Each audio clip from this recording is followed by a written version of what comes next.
Bienvenue à l'enregistrement du culte prévu pour ce troisième dimanche après Pâques, le dimanche jubilaté. Nous commençons aujourd'hui avec l'introïde. Poussez vers Dieu des cris de joie. Vous, tous les habitants de la terre, chantez la gloire de son nom. Célébrez sa gloire par vos louanges. Dites à Dieu que ta manière d'agir est redoutable. À cause de la grandeur de ta force, tes ennemis te flattent. Venez voir ce que Dieu a fait. Il est redoutable quand il agit envers les hommes. Il domine éternellement par sa puissance.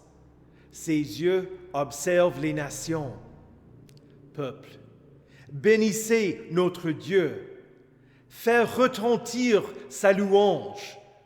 Il nous a conservé la vie et il n'a pas permis que notre pied trébuche. Au nom du Père et du Fils et du Saint-Esprit. Amen. Confessons nos péchés. Dieu Tout-Puissant, Père miséricordieux, je confesse devant toi, moi, pauvre et misérable pécheur, toutes mes iniquités et mes péchés par lesquels je t'ai offensé et mérité ta juste colère et ton châtiment, dans le temps et dans l'éternité. Je m'en repens de tout mon cœur. Je regrette sincèrement de les avoir commis, et je te supplie, par ta grâce infinie, et par les souffrances amères et la mort innocente de ton Fils bien-aimé, Jésus-Christ, mon Seigneur, de m'accorder ta grâce et ta miséricorde. Amen. Dans sa miséricorde, le Dieu Tout-Puissant a livré son Fils unique à la mort pour vous. En son nom, il vous pardonne toutes vos fautes. À ceux qui croient en Jésus-Christ, il donne le droit de devenir enfants de Dieu et leur donne son Saint-Esprit. Que Dieu, qui a commencé cette bonne œuvre en nous, la poursuivre jusqu'à son terme, jusqu'au jour de notre Seigneur Jésus-Christ. Allez en paix. Jésus est mort et il est ressuscité pour vous. Il vous pardonne. Amen.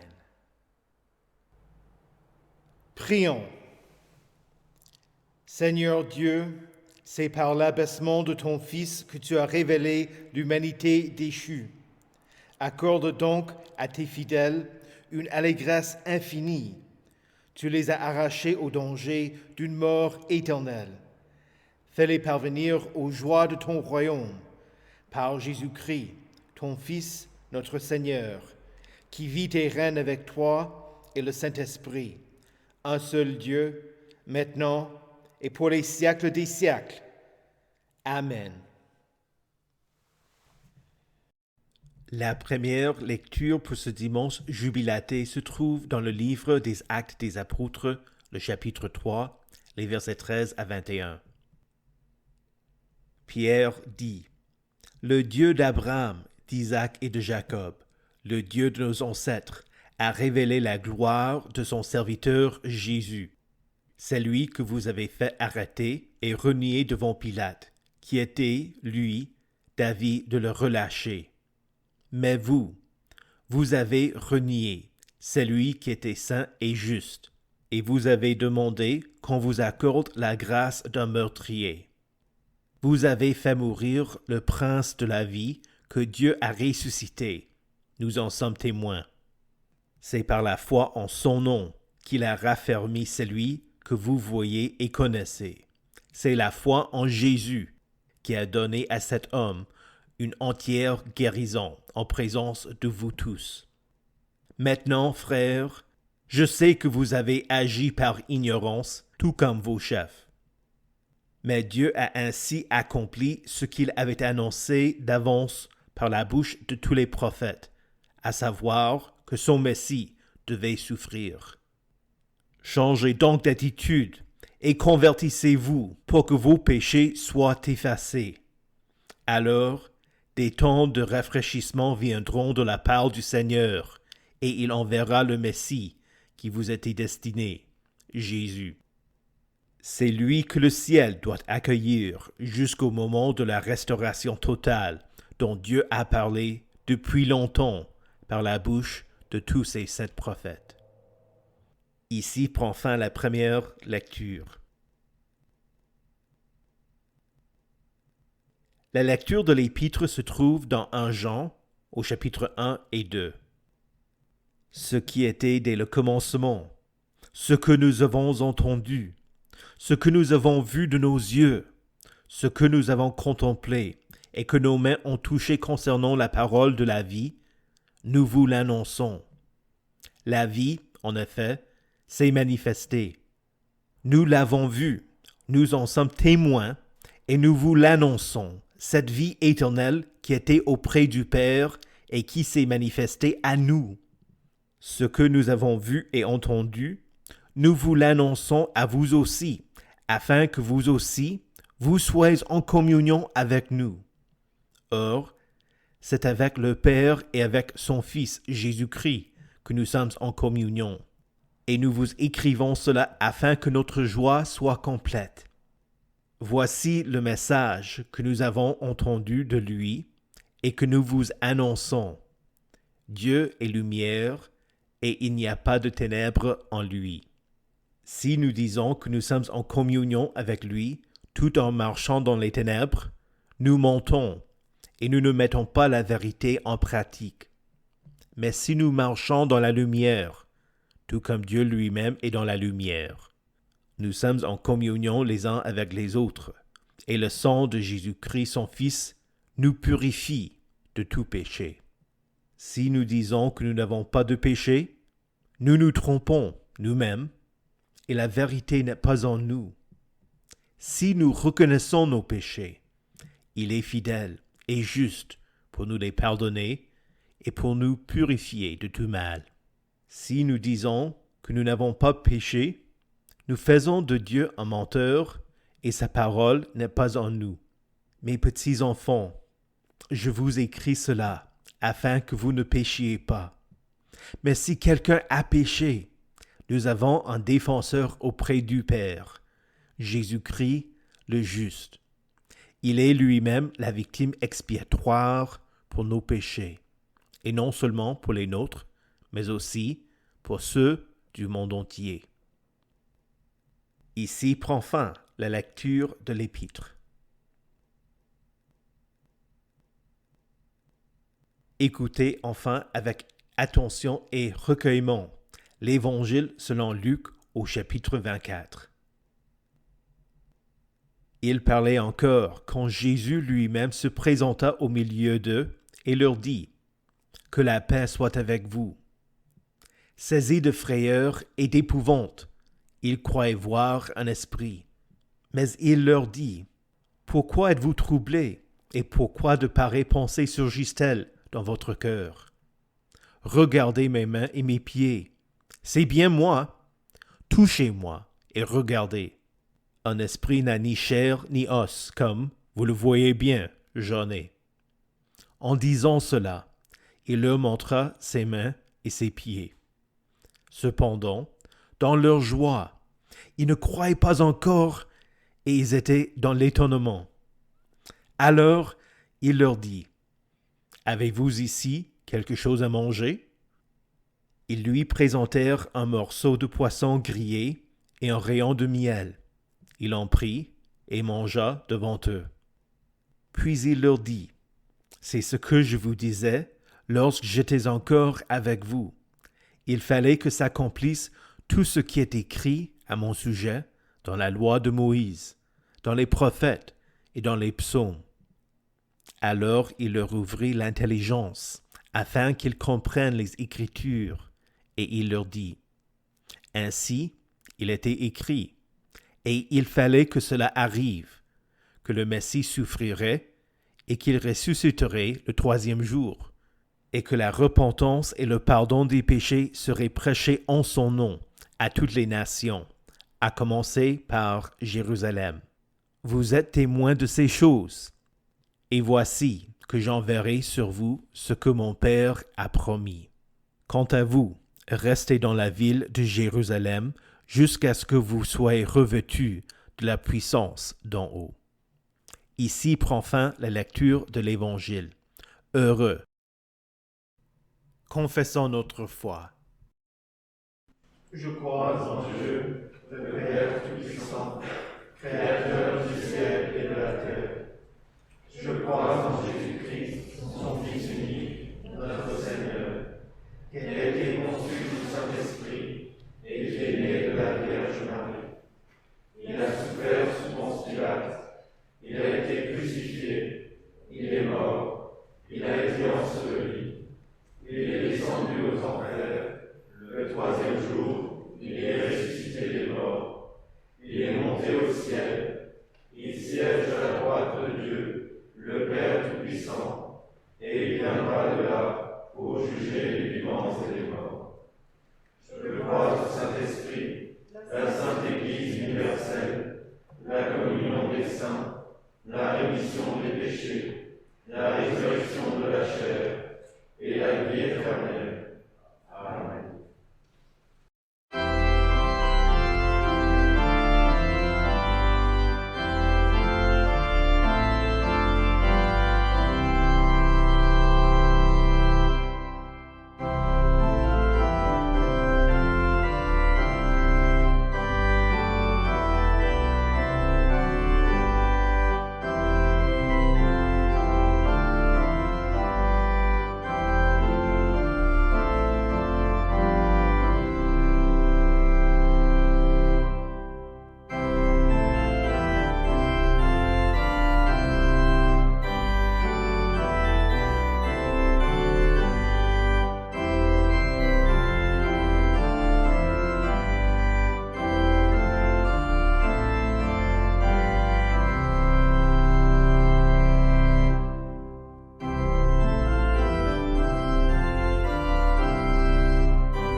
Prions.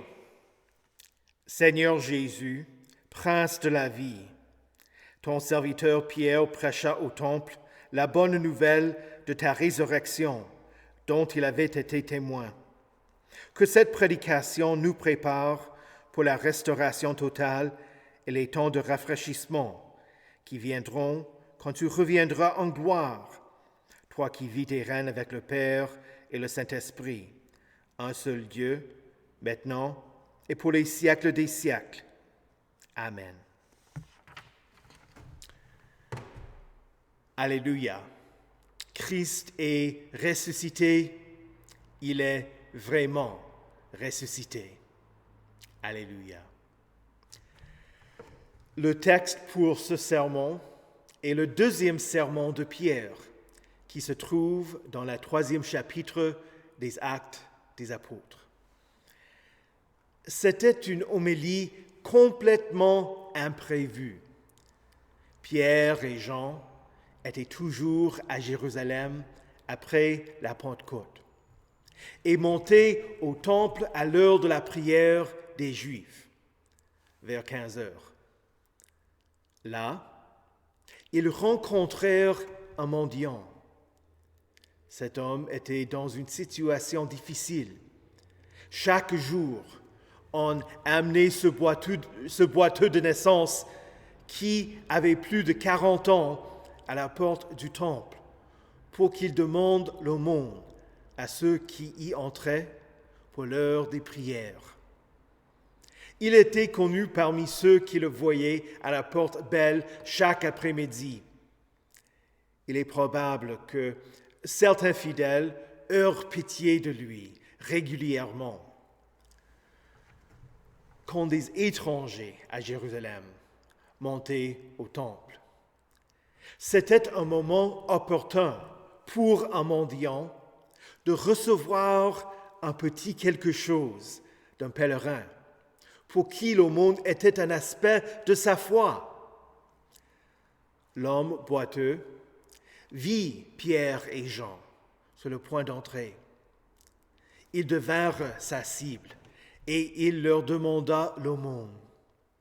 Ceux qui ne voulaient pas lui donner de l'argent ne s'arrêtèrent pas et évitèrent son regard. Mais Pierre s'arrêta, fixa les yeux sur l'homme boiteux et lui dit « Regarde-nous !» Le mendiant s'attendait à ce qu'il reçoive quelque chose et les regarda attentivement. Pierre lui dit « Je n'ai ni argent ni or, mais ce que j'ai, je te le donne. Au nom de Jésus-Christ de Nazareth, lève-toi et marche. » Pierre prit l'homme par la main droite et le fit lever. Ses pieds et ses chevilles s'affermirent immédiatement. Et d'un bond, il fut debout et se mit à marcher. L'homme ne reçut pas le don qu'il espérait, mais quelque chose de beaucoup plus précieux. Saint Ambroise prêcha concernant cet homme. Pierre ne lui offrit pas d'argent, mais la santé. Combien il est préférable d'avoir la santé sans argent que d'avoir l'argent sans la santé. Fin de citation. Combien de gens sont prêts à dépenser tout ce qu'ils ont pour retrouver leur santé? Les faux prédicateurs et les charlatans sont prêts à accepter leur argent et vivre des vies de luxe en profitant des gens vulnérables. Ils prêchent que Dieu guérira toute maladie si la foi du malade est assez grande. Et quand le malade n'est pas guéri, le problème n'est jamais le faux prédicateur. La faute est le manque de foi de la part du malade. Quel ignoble et maléfique mensonge qui culpabilise la personne qui se raccroche aux branches dans l'espoir d'être guéri. Le boiteux, pourtant, n'envisagea pas d'être guéri quand il mendia auprès de Pierre et de Jean. Quand il fut guéri, il poussa des cris de joie vers Dieu. Il reconnut que Dieu l'avait guéri par l'intermédiaire de Pierre et Jean. Il entra dans le temple avec eux, marchant, sautant et adressant des louanges à Dieu. Soudainement, tous ceux qui connaissaient cet homme, qu'il avait vu à la porte du temple les années durant, qui était complètement incapable de l'aider, autrement qu'en lui donnant quelques pièces de monnaie de temps à autre. Ces gens se rassemblèrent autour des disciples. Quand Pierre vit qu'ils étaient entourés, il rendit gloire à Dieu pour le miracle et dirigea l'attention de la foule vers Jésus en disant « Israélites, pourquoi vous étonnez-vous de ce qui s'est passé? Pourquoi fixez-vous les regards sur nous comme si c'était par notre propre puissance ou par notre piété que nous avions fait marcher cet homme. Le Dieu d'Abraham, d'Isaac et de Jacob, le Dieu de nos ancêtres, a révélé la gloire de son serviteur Jésus. C'est lui que vous avez fait arrêter et renier devant Pilate, qui était, lui, d'avis de le relâcher. Pierre dit que l'Éternel, qu'il louait tous, était la source de la guérison, mais ajouta que cela avait été accompli à travers Jésus, le Messie, le serviteur de Dieu. C'était là une pilule difficile à avaler pour ceux qui avaient rejeté Jésus. Pierre dit à la foule, « Vous avez fait arrêter Jésus. Vous l'avez renié devant Pilate qui était d'avis de le relâcher. Vous avez renié celui qui était saint et juste, et vous avez demandé qu'on vous accorde la grâce d'un meurtrier. Vous avez fait mourir le prince de la vie. » Ce n'est pas que Pierre était allé au temple pour se confronter aux religieux, aux membres de la foule qui demandèrent que Jésus soit mis à mort, et à tous ceux qui participèrent à sa crucifixion. Mais il ne se tut pas non plus. Quand il l'entourait, que pensait-il en écoutant le sermon de Pierre? Les chefs des prêtres et les anciens avaient entendu que Jésus ressuscita et ils donnèrent une forte somme d'argent pour propager le mensonge que les disciples avaient volé son corps. Mais ils ne virent pas Jésus ressuscité. Et donc, espéraient-ils que le problème était résolu? Peut-être jusqu'à ce que Pierre vienne au temple, que le boiteux soit guéri au nom de Jésus et que Pierre se mette à prêcher. Hélas, leur problème de Jésus le Messie n'était pas terminé. Les prêtres, le commandant des gardes du temple et les Sadducéens arrêtèrent Pierre et Jean et les mirent en prison jusqu'au lendemain. Mais avant d'être arrêté, Pierre prêcha. « Je sais que vous avez agi par ignorance, tout comme vos chefs. Ce n'était pas la foule seule qui avait agi par ignorance. Pierre, lui aussi, le fit. En s'opposant à Jésus quand Jésus parlait de sa mort, en coupant l'oreille de Malchus, en reniant Jésus et plusieurs autres fois. Sur le coup, on agit sans être au courant de tous les détails, sans pouvoir prévoir le résultat de ses décisions. On pense qu'on fait du bien en faisant du mal. On condamne un innocent et on libère un meurtrier. Mais agir par ignorance n'est pas une justification pour le mal que l'on fait. Avec du recul, nos actes deviennent plus clairs. Pierre voulait que la foule reconnaisse sa culpabilité, qu'elle ne reste pas aveugle à son péché et qu'elle se repente. Jésus dit du haut de la croix, « Père, pardonne-leur, car ils ne savent pas ce qu'ils font. » La volonté de Dieu, c'était que le Christ souffre pour payer le mal. En constatant son péché, on peut en solliciter le pardon. Par la prédication de Pierre, les gens ne restaient pas dans l'ignorance. Christ est ressuscité et par son pouvoir, cet homme marchait. Ils ne pouvaient pas le nier. Leur péché était évident. Pierre leur dit, « Changez donc d'attitude et convertissez-vous pour que vos péchés soient effacés. » Environ 2000 hommes se repentirent et devinrent chrétiens. mais pas tous. Comme j'ai déjà dit, Pierre et Jean furent arrêtés et mis en prison. Le lendemain, les religieux leur interdirent de parler ou d'enseigner au nom de Jésus. Ils persévérèrent dans leur aveuglement. Vous aussi, vous avez agi par ignorance. Vous avez des regrets. Il y a des situations dans lesquelles vous avez fait le mal. Vous vous êtes fâchés et vous en avez blessé d'autres. Vous n'êtes pas meilleurs que ceux qui mirent à mort Jésus.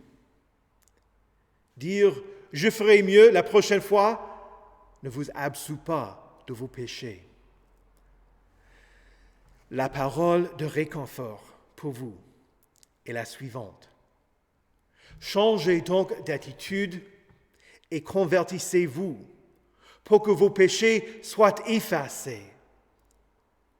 Dans un monde qui ne fait que condamner et bannir ceux qui sont imparfaits, vous avez un Sauveur qui pardonne, qui est votre défenseur devant le Père, qui intercède pour vous aussi. Mettez votre confiance en Jésus qui dit « Père, pardonne-leur, car ils ne savent pas ce qu'ils font. » Y a-t-il des péchés que vous ne voulez pas reconnaître à vous-même? Aimeriez-vous rester dans l'aveuglement de vos péchés? Repentez-vous. Il faut que l'ignorance cède la place à la connaissance de ce que vous faites et à la certitude qu'il y a du pardon pour vos péchés. La résurrection révèle que Dieu accepta le sacrifice de Christ sur la croix. Dieu tient compte de vos péchés, mais il les efface. Jésus, le prince de la vie qui est mort, vit. Il vous pardonne, il vous vivifie, il vous donne une nouvelle vie. Il écrit votre nom dans le livre de la vie. Pierre dit à la foule, c'est par la foi en le nom de Jésus qu'il a raffermi celui que vous voyez et connaissez. C'est la foi en Jésus qui a donné à cet homme une entière guérison en présence de vous tous. Le boiteux reçut le salut au nom de Jésus-Christ. Il n'y a aucune promesse que vous serez guéris de vos maladies dans cette vie. Mais en Jésus-Christ, vous avez une entière guérison. Ce que j'ai, je vous le donne. Jésus-Christ de Nazareth. Christ est ressuscité. Il est vraiment ressuscité. Alléluia. Que l'Éternel vous soutienne dans la vraie foi jusqu'au moment où il enverra le Messie qui vous donnera des temps de rafraîchissement et de restauration totale, dont Dieu a parlé depuis longtemps par la bouche de tous ses saints prophètes. Amen. Prions. Ô Éternel, le Dieu d'Abraham, d'Isaac et de Jacob, à travers ton peuple d'Israël, tu as révélé la gloire de Jésus-Christ qui est mort et qui est ressuscité. Que les Juifs qui rejettent ton Messie entendent et croient le témoignage fidèle à travers ta sainte parole. Que le monde entier, qui agit par ignorance, parvienne à la connaissance de la vérité et soit sauvé. Seigneur, dans ta miséricorde, écoute notre prière. Ô Prince de la vie, tu as guéri beaucoup de malades au cours de ton ministère et as restauré l'homme né boiteux à travers tes apôtres Pierre et Jean. Viens en aide aux personnes malades qui nous sont chères. Fortifie les mains affaiblies et affermis les genoux flagellants. Dis à ceux qui ont le cœur battant, Fortifiez-vous, n'ayez pas peur. Affermis ceux qui vivent avec des afflictions du corps et de l'âme. En particulier, nous prions pour ceux qui souffrent et ont été atteints par le COVID-19. Soutiens les médecins, les infirmiers et tous ceux qui interviennent dans l'espoir de prolonger la vie et d'améliorer la qualité de vie de ceux qui sont malades. Seigneur, dans ta miséricorde, écoute notre prière. Ô Esprit Saint, Dieu est lumière et il n'y a pas de ténèbres en lui. Que le message de la Sainte Parole soit entendu et que ceux qui l'écoutent se convertissent en marchant dans la lumière, tout comme Dieu lui-même est dans la lumière. Conduis-nous pour que nous discernions ce qui est agréable au Seigneur et ne participions pas aux œuvres stériles des ténèbres. Donne-nous du courage pour démasquer le mal. Que Christ nous éclaire et qu'il brille de sa lumière sur ceux qui sont assis dans les ténèbres et dans l'ombre de la mort, pour diriger nos pas sur le chemin de la paix. Seigneur, dans ta miséricorde, écoute notre prière. Ô Dieu, Père, Fils et Saint-Esprit, vous vivez en communion parfaite. Unis ton Église dans la vérité, pour que nous soyons parfaitement un et vivions dans la communion fraternelle. Là où il y a des divisions à cause d'erreurs, que ta parole convainque ton peuple de la vérité, pour qu'en toute chose, il mette sa confiance en toi. Ouvre notre intelligence afin que nous comprenions les Écritures et, à travers la communion du corps et du sang de Jésus, vivions en communion avec toi. Seigneur, dans ta miséricorde, écoute notre prière. Selon ta bonté, exauce-nous, Seigneur, pour notre bien-être et le bien-être de nos prochains. Nous prions au nom de Jésus qui nous a enseigné à prier.